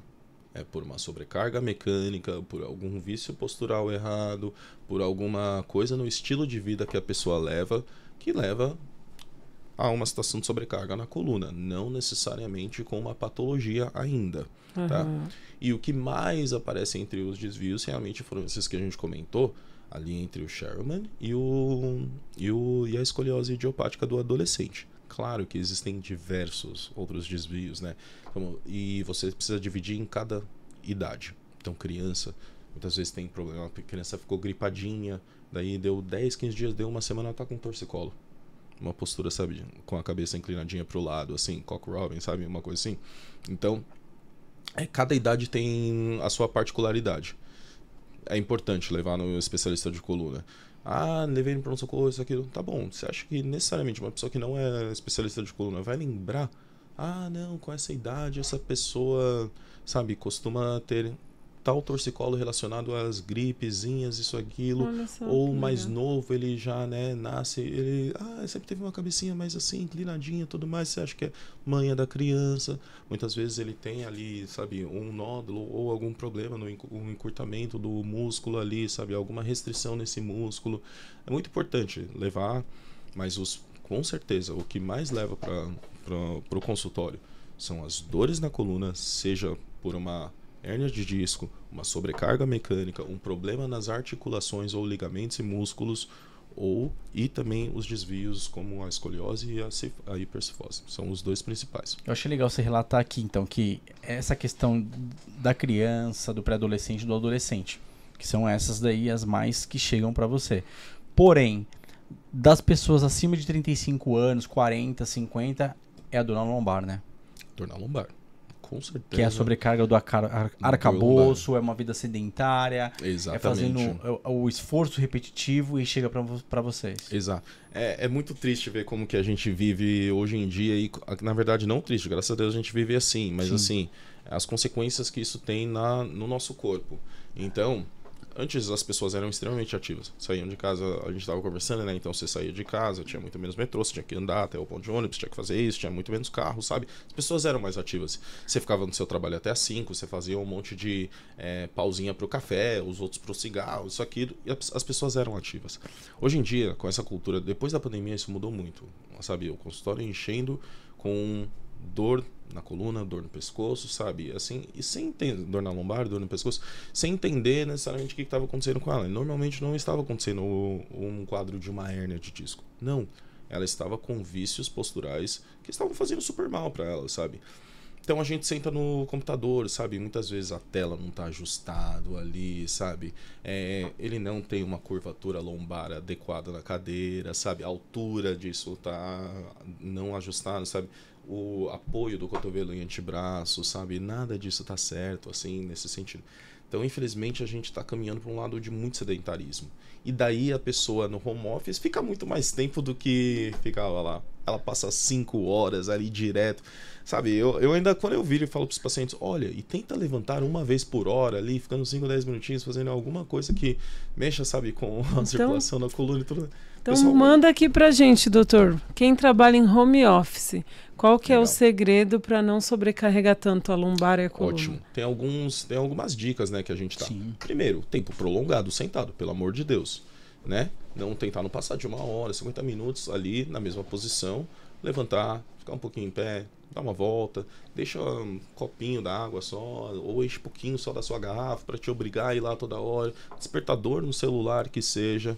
Ah, tá bom, mas putz, meu negócio já tá um pouquinho mais chato, eu já comecei com umas dorzinhas aqui, tá bom? Naqueles 5 minutinhos que eu falei que você vai levantar, fazer alguma coisa, alonga. Sabe, a gente não tava falando de prancha, você não tá em home office, você não pode fazer uma pranchinha, vê se não vai melhorar. Faz, ó, aumenta, faz uma vasodilatação na sua lombar, vê se não vai melhorar, sabe, seu quadro ali de dor ali na hora. Pode ser que o paciente não consiga, obviamente, mas assim, na medida do possível, sabe, faz um pouquinho de alongamento, isso aquilo. Ah, continua com dor? Tá bom, vamos fazer uma vasodilatação com bolso de água quente ali, sabe, na sua lombar. Pode usar, termoterapia, super indicado. Preconizado, o pessoal fala fazer até 2, 3 horas, né, durante 15, 20 minutinhos, a cada 2, 3 horas, né, durante 15, 20 minutos, né, é interessante isso. E o pessoal brinca, a gente brincou outra hora, doutorzinho, todo não sei o que lá, mas os anti-inflamatórios tópicos, sim, são válidos também, sabe, eles ajudam bastante, sim senhor, sabe, na coluna. Então, é válido ali umas pequenas dicas. De cânfora. Exato. Isso, assim, são as medidas que a gente toma. Agora, vamos falar um pouquinho da postura que devemos adotar. Então, obviamente, coluna encostada, né? Já estou fazendo errado aqui, né? Coluna encostada, com uma cadeira com uma boa curvatura lombar também, para deixar o mais natural possível. É muito importante o paciente lembrar, não deixar essa mão do mouse flutuando ali, sabe? Sobrecarregando o ombro, o trapézio dele, sabe? Depois ele, sabe, ele vai dormir, tá com torcicolo, vai passar mais 12 horas no dia seguinte com esse braço estendido. Apoia esse cotovelo, apoia esse antebraço mesmo, sabe? A altura da tela, sabe? Você não pode, sabe, se obrigar a ficar fazendo isso toda hora. Isso é horrível. Olha, sabe, como o nosso pescoço vai para frente, desalinha, sobrecarrega essa região posterior, sabe? Então tenta deixar mais ou menos numa altura que você não precise mexer a sua cabeça, sabe? Para fazer isso mesmo, sabe? E também, de preferência, ali a altura, né, do seu assento ali também, sabe? Não deixar, por exemplo, as pernas flutuando para não ter que sobrecarregar a coluna. Você já fez um exercício já que sua perna tá para fora, não é horrível? É horrível. É a mesma coisa aqui também, sabe? Aí, com isso apoiado, né? Então são algumas outras dicas. Perfeito. Se quiserem mais, é só marcar lá na consulta comigo. É isso aí, essas foram boas. E você falou uma coisa da tela, agora a gente vai pro celular, porque essa nova geração tá vindo aí com força na questão do celular. Perfeito. E aí o que acontece? O que eu fico vendo é esse movimento direto, olhando para baixo, olhando para baixo, olhando para baixo. Então você cria-se na cervical e aí você vai explicar melhor. Reinaldo, é impressionante o número de pacientes que estão chegando agora com a retificação da lordose cervical. O que é isso? Basicamente estão perdendo a lordose cervical. E o pessoal até está comentando bastante, né, que está em voga ali o que o pessoal chama agora de pescoço de texto, né? Você vê assim, e você vê mesmo, realmente, o paciente anda perdendo a lordose, e é muito ruim isso, né? Imagina, você já conheceu uma pessoa que tem aquele pescoço bem encolhido assim para frente, sabe? O que essa pessoa te passa? Quando, sabe, você tá conversando com ela, é uma posição de liderança, sabe? Ela te passa confiança e tudo. Então é complicado, até como as pessoas te veem, sabe? Isso muda totalmente a percepção que as pessoas têm de você. Então, primeiramente, o pessoal hoje vive no celular. Eu não sou diferente, nem melhor que ninguém. Mas então, por exemplo, tem alguns pacientes que trabalham com celular. Fala, mas doutor, não tem o que fazer, é isso daqui, não tem o que fazer. Mas tem sim, né? Vamos sentar, vamos colocar o celular na frente, corrigir, trazer o seu pescoço para o alinhamento do tronco mesmo, sabe? Queixo para frente para manter a lordose ali da sua cervical e usa o texto aqui. Ah, mas depois de um tempo cansei de ficar aqui, então tá na hora de deixar o celular, né? Mas assim, escolhas, né? Exatamente. Sim. Mas a gente tenta orientar mais ou menos, não fazer isso para baixo, né? Isso é muito importante. O pessoal vem desenvolvendo um pescoço retificado. Isso não é interessante para a criança. Imagina esse paciente ali com 70 anos, quando a musculatura posterior dele já não estiver dando conta, quando ele já estiver, sabe, perdendo a postura dele. Imagina quão para frente esse paciente vai estar. Entende? E vem chegando para vocês cada vez mais, né? Com certeza. Novos Uma hábitos, coisa né? totalmente desnecessária, né? Doutor, quando se faz necessário a cirurgia de lombar? Certo. Estamos falando... Bom, lembrar que assim, na lombar podemos ter diversas patologias, né? Que podem dar dor na lombar ali. Temos fraturas, temos escorregamentos da coluna e também temos as compressões neurológicas. Né? Compressão de nervo, compressão da medula. Esses são assim, as maiores indicações. Daí vamos lá. Vamos falar um pouquinho, né? O que eu acho que o pessoal quer saber é quando que... o que eu estou sentindo para saber se eu vou operar ou não. Verdade. Tá. Temos alguns sintomas que são, assim, já são indicações cirúrgicas já. Então, na iminência de um déficit neurológico, ou sabe, perante um déficit neurológico, tem como você simplesmente assistir o seu paciente perder a força ou perder a sensibilidade da perna e você não fazer nada, você não tomar nenhuma ação. Se ele perdeu a força, a sensibilidade de uma forma, sabe, realmente ele está com esse déficit, você precisa resolver o problema do paciente, porque senão ele tende a perder cada vez mais. Muitas vezes você, mesmo quando você tem o formigamento, sabe, tudo mais, ainda tentamos muitas vezes, sabe, tratar com outros métodos, sabe, de tratamento conservador. Aí já entra a importância do medicamento, então a gente vem batendo muito no exercício. Mas sim, o medicamento também tem seu valor. Eu entendo que hoje em dia o pessoal não quer mais remédio. Ninguém mais quer, sabe, esse tratamento longo e tudo mais, mas tem seu valor. Então vamos também olhar... Tá certo, você sempre tem que, né, questionar as coisas, mas também respeitar a indicação do médico se ele falar que você precisa tomar esse remédio de uso contínuo. Muitas vezes, se você não tomar isso, você vai ter um déficit permanente, sabe? Pode ser isso, mas agora falando de cirurgia, dor intratável, falha do tratamento conservador, déficit neurológico são coisas que a gente dificilmente negocia ali um tratamento cirúrgico. Perfeito. Qual é o tempo de recuperação de uma cirurgia de hérnia de disco na lombar? Perfeito. É uma ótima pergunta que muita gente faz. Vamos lembrar que temos alguns tipos de cirurgias de hérnia de disco na lombar. Pode ser feita pela frente, pode ser, né, pela barriga, pode ser feita por trás, pode ser aberto, pode ser minimamente invasivo. Então, cada cirurgia tem sua demanda diferente. Vamos falar, por exemplo, de uma cirurgia aberta, onde você precisa dissecar a musculatura paravertebral para poder acessar as estruturas da coluna. Esse daí, você concorda comigo que esse vai ter uma recuperação muscular um pouquinho mais demorada, vai ter um tempo de cicatrização maior para as estruturas nessa região.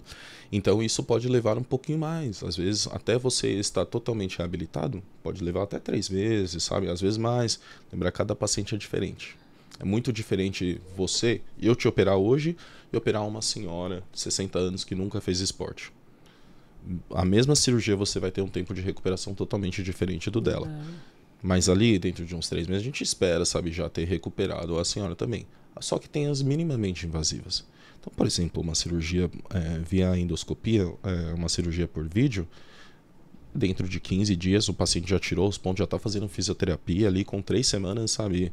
Você já está liberando ele até, sabe, para começar com um pouquinho, né, de uma mobilização um pouquinho mais interessante ali, sabe? E ali, no período que eu falei de 3 meses, você provavelmente já vai ter liberado a carga há um bom tempo já, claro, dependendo de cada paciente.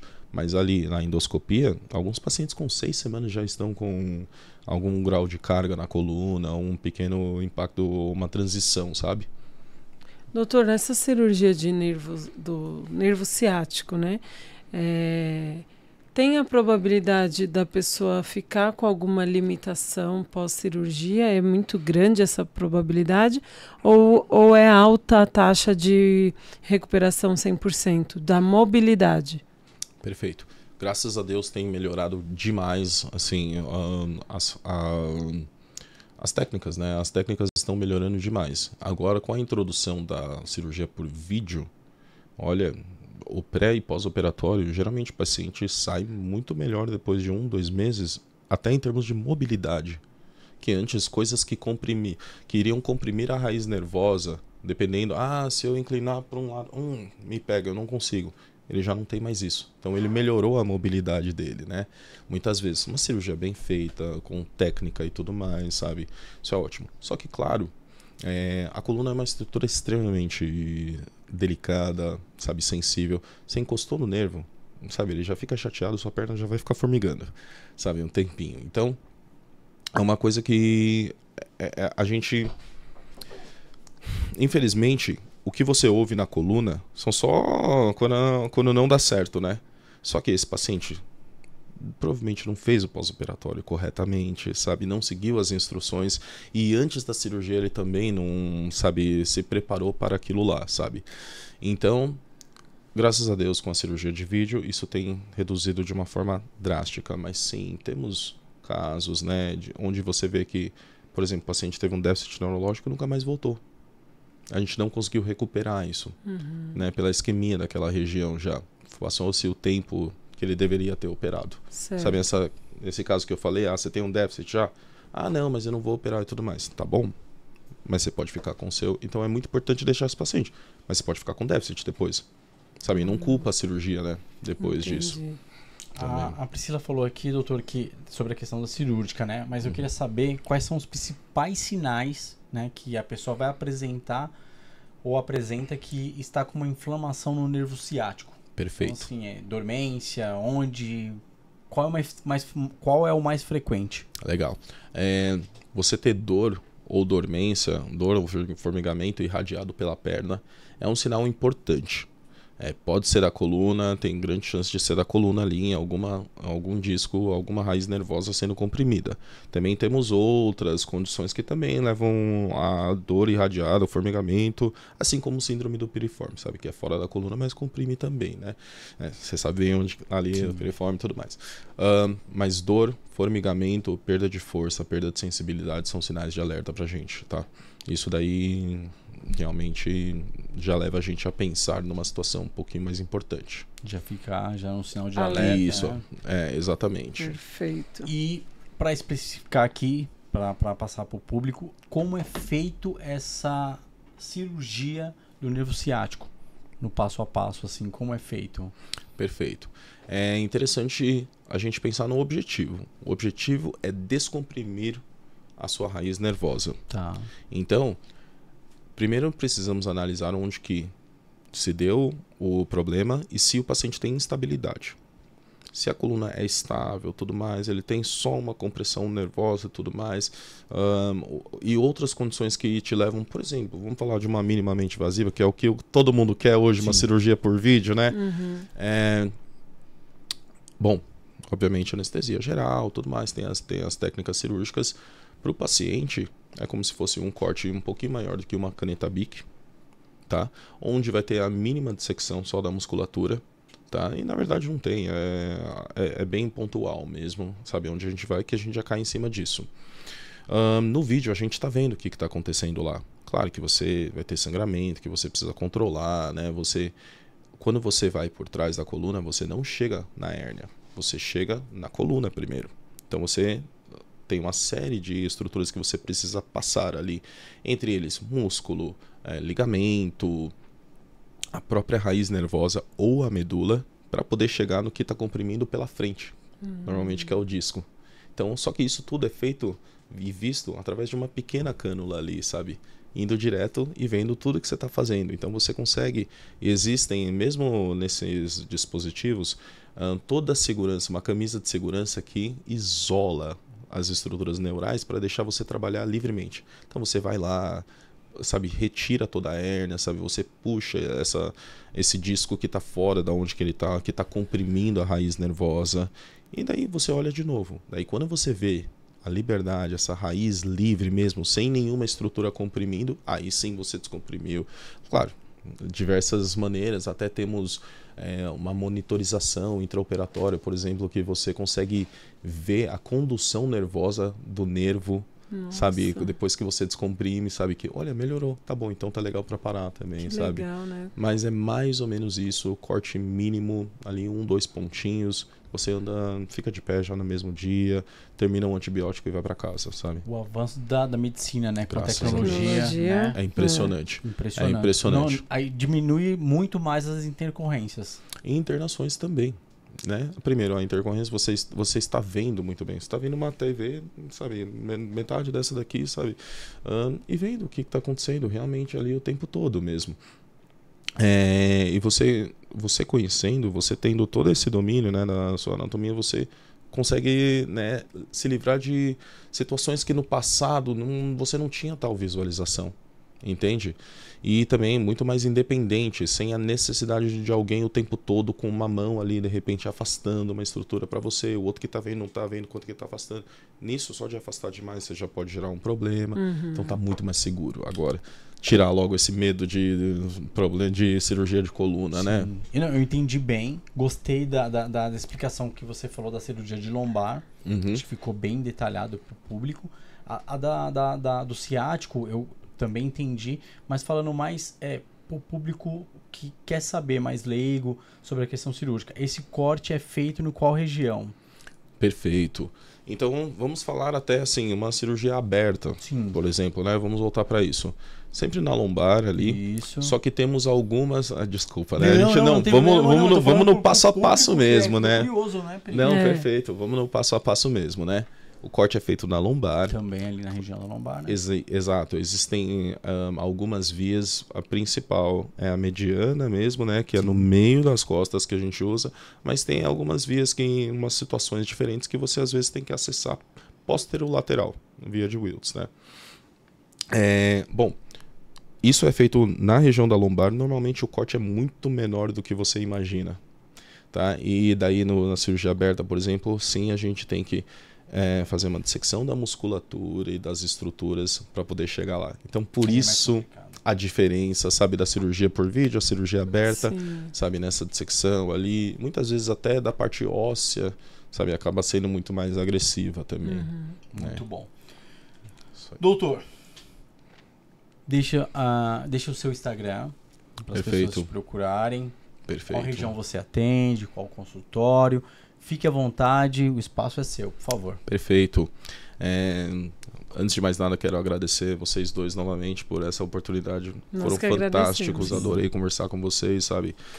Foi muito bom também, né, tirar umas dúvidas, que isso é o dia a dia do consultório, sabe? Eu escuto isso a semana inteira no consultório e é legal que, em vez de estar falando para uma pessoa, agora estamos falando, né, para um monte de gente, esperamos, né? Assim esperamos, né? Bom, antes de nada, Euan Fidon, né, o meu Instagram, tudo junto ali, atendo na Clínica Barão do Triunfo, no Campo Belo, e também na Henrique Schaumann, na Corte Clínica, que é uma clínica, né, como a gente estava conversando também, que também é da medicina esportiva. É muito legal isso, dessa parte, né, desse local de trabalho. Também, obviamente, Redditor, eu comentei antigamente, entra no site dele, consegue marcar comigo nas diferentes unidades que eu trabalho. Bom, vamos dar uma dica ali para o pessoal da coluna. Antes de mais nada, é muito importante você lembrar da postura, que a nossa mãe falava ali atrás, endireita a coluna, endireita a coluna. É importante, sim, tem seu valor. E fortalecimento da coluna é o segredo, assim, para a solução do problema de muita gente. Então, tem muita gente que não sabe quando ir para um ortopedista, quando que eu procuro, quando que é só besteira. Então, começa pelo arroz e feijão. Começa fazendo um alongamento, as medidas que eu comentei aqui de um exercício de prancha, uma bolsa de água quente, né? Alguns analgésicos simples, pequenos, assim. Muito interessante você ver se você vai ter uma resposta, se isso vai resolver um relaxante muscular, sabe? Se isso resolve o problema. Agora, dor irradiada, uma dor, né, de um tempo prolongado, coisas assim. É interessante a gente conversar com um ortopedista, estar solicitando os exames necessários e ver o que está acontecendo. Pessoal do home office, vamos prestar atenção novamente na nossa postura, né? Apoiar bem esse cotovelo, alinhamento, né? A nossa lordose lombar, a altura do computador também no local certo.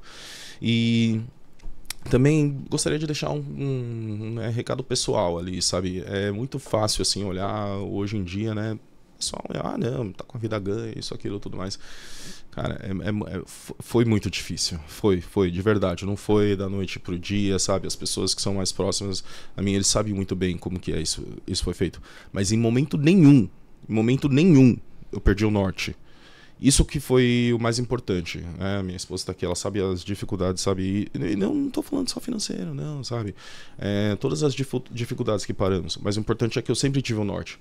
Então eu sabia que isso era onde eu estava.